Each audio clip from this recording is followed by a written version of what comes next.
Hey everyone, Jordan here, I hope you're all well. Today we're looking at the Razer Blackwidow V3 gaming keyboard. We've looked at a couple of the Blackwidow variants on the channel now, so let's see if this one is worth your well-earned dosh.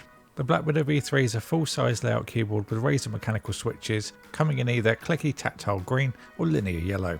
This is also available in a Pro wireless version or a TKL if you're into that.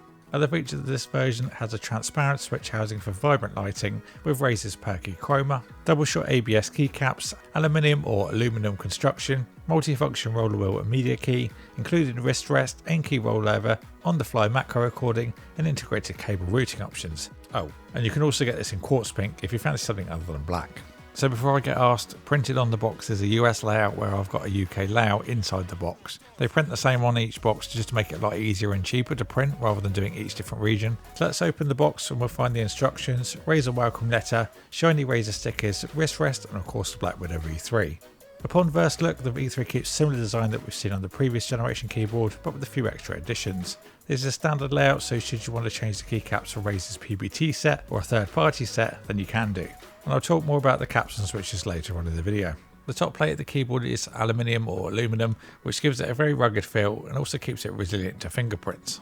To the top right of the keyboard we have the quote-unquote multifunction roller wheel. This is textured and notched with tactile feedback when rotated. You can also press it down and it will click, muting the PC sound. To the left of that wheel is a button that again is multifunction. A single press acts as play and pause, double press is next and a triple press is previous. Personally I like individual media keys like on the Pro variant, but this is alright and serves its purpose. The only thing I don't like about this though is there's no backlighting on it, just a white printed O. I think Razer could have implemented some form of lighting, even just a white LED, so you can find it easier in low light. We've got options for the lighting, brightness, game mode, quick macro record along the F9 to F12 keys. These additional controls are accessed using the function along the bottom row of keys. When the game mode, macro or any of the lock keys such as caps, number or scroll wheel are enabled, there are lights above the arrow keys to indicate this. On the front of the keyboard facing the user we've got a chroma RGB Razer logo. This is behind a kind of frosted plastic, and personally I think a clear plastic would look a lot better here because it makes it look kind of blurred. On the back we have 4 rubber pads to help grip when it's on your desk, and should you want to raise the typing angle there's also grip on those feet as well. The cable that's on the V3 is a very thick braided cable. You can't see any signs of the cable showing through, which is nice, and it does come neatly out of the top of the keyboard. One of the features I mentioned earlier was this had cable routing options, and this means you can either direct the cable to the left or the right of the keyboard to then come out of the end instead of the middle. Now I'd only recommend using this channel if you're going to set it like that and then leave it, because it can cause quite a kink in the cable that can be quite difficult to get straight again. As I mentioned at the start, this is using double shot ABS keycaps rather than PBT, but that being said they are of far superior quality than the previous keycaps we looked at on Razer keyboards, as those ones are often quite slippery and also really prone to grease. The keycaps on the V3 have a nice texture on the top, which means you don't get that grease build up and they're a lot more comfortable to use with extra friction for grip.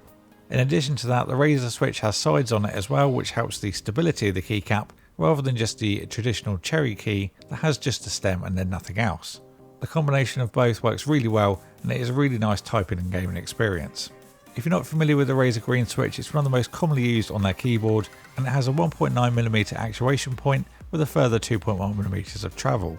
It requires 50 grams of pressure to actuate and it has a whopping 80 million click lifespan. If you want to compare it to something, if you've ever used a Cherry MX Blue switch, it's pretty similar to that. Now for anyone that wants to hear how this keyboard sounds, here's the part for you.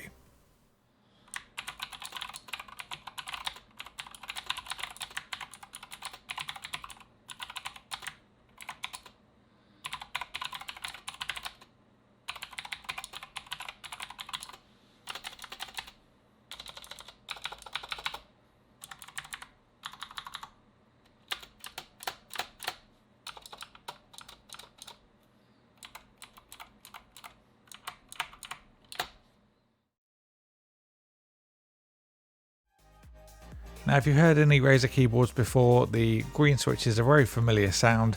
If you were to swap the keycaps out for the PBT variant, you may find the volumes a little bit more reduced as they have a slightly thicker keycap. And I will be doing a video on the PBT upgrade kit, so if you want to see that, then don't forget to subscribe and ding the bell so you don't miss it.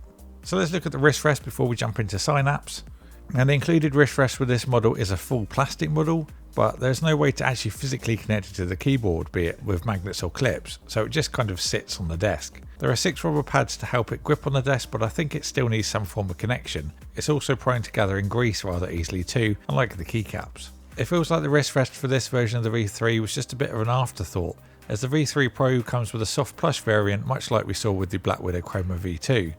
It's a shame that the soft rest only comes with the V3 Pro because that model's another £90, and if you're not fussed about wireless or dedicated media controls, it's a bit of a price gap. Now I understand that the V3 Pro is, in the name, the Pro version, but still it would be nice to have a bit more of a premium wrist rest with this model. Okay, so let's jump into the Synapse and have a look at what we can do with the V3. This is the home page when you load it up, so let's just click on the V3. Here is where we're going to change any presets for certain keys. So just basically press one and then it gives you a whole host of different options. So you can go for launching different programs, launching certain media. You can open apps, you can change profiles, switch to lighting, do macros. You can do a little bit more in depth at the end there. I'll show you that in a minute. Keyboards and mouse functions. There's a lot you can do. So anyone that wants to really dial in certain settings they're using, then this is where you're going to spend most of your time. Lighting, we've got some brief options, but I'm going to show you this in the Chroma Studio in a minute, so we'll get to that in a second. This is just where you're going to change your basic settings, so when your display is turned off or when idle, it will turn it off after a certain time if you want it to, but for me I just have it running all the time. You can set the brightness here as well, or you can obviously do that on the keyboard as I've shown you. So profiles, this is where we can add another profile. Say if we open a certain game or an app, it will change the entire keyboard layout. For now I've just kept this for the same, but for those of you that want to change different games and profiles easily, then this is where you're going to find all those options.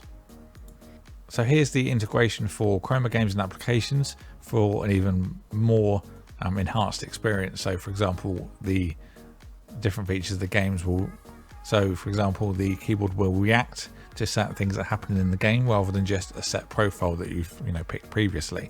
But what we'll do is link the full list down below if you want to have a little look and see if there's any games that you own on there. If we move on to the studio, this is where we're going to get really technical with the Chroma. I'm going to swap here. I've got a little camera set up just so you can see this kind of working in real time. I've had a few different presets on here that I've had to play about with. So let's, for example, turn off the wave, and then this is audio meter, Spotify at the moment.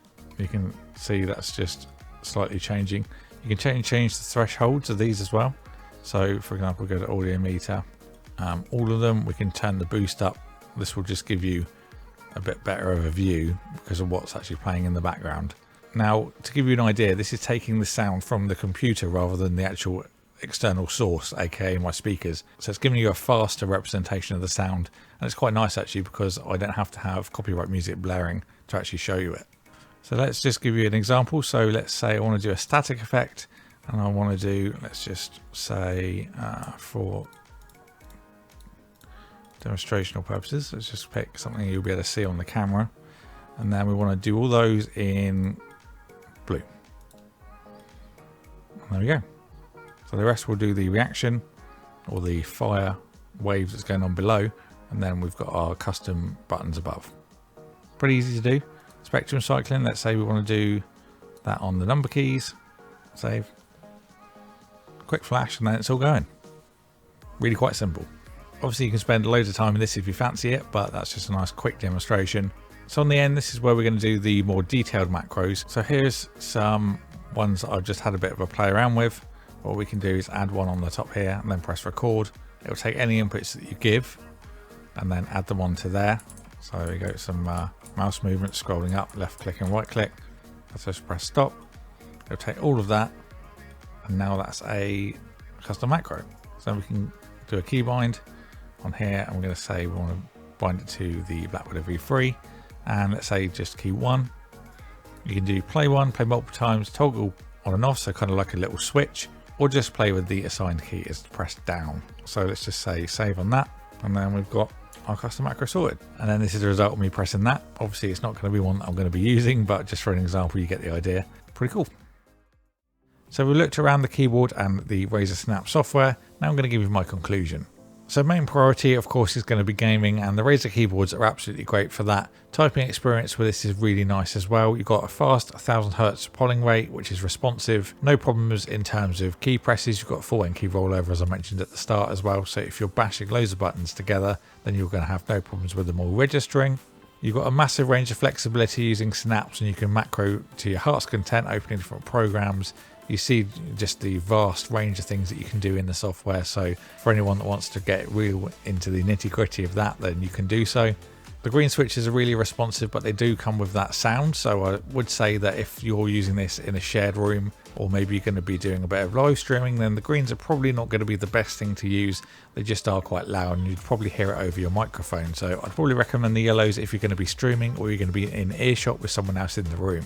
As I mentioned, typing is good as well. I do a lot of email on the daily and I've been using this for the last few weeks, and it has been really nice and enjoyable to use. I do get a really nice word count with the switches, so if you're someone that does do a lot of typing as well as gaming, then these will work for both purposes.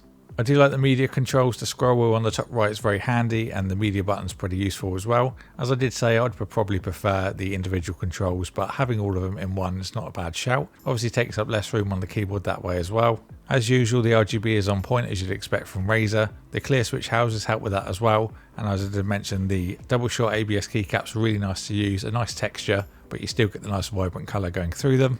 The only real downside I can see to the keyboard is the wrist rest. As I mentioned, it was plastic and I feel they could put a lot more thought into it. It just kind of seems like oh, we'll just chuck one in, you know, just to include one, rather than let's think about what we're going to be adding with the keyboard. So there is a little bit of a downside to that, but keyboard wise the actual unit is very good in itself. Build quality is great, the aluminium or aluminum top cover is nice as well. But yeah, the wrist rest is the only part that lets it down.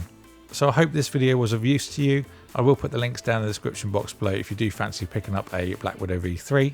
If you enjoyed this video and you haven't already, don't forget to subscribe and ding the bell so you don't miss a video. If there's anything else you want to know, then do leave a comment down below and I'll get back to you as soon as possible. Big thank you to Razer for sending this keyboard out for me to review. Thank you all for watching, and I'll see you all in the next one.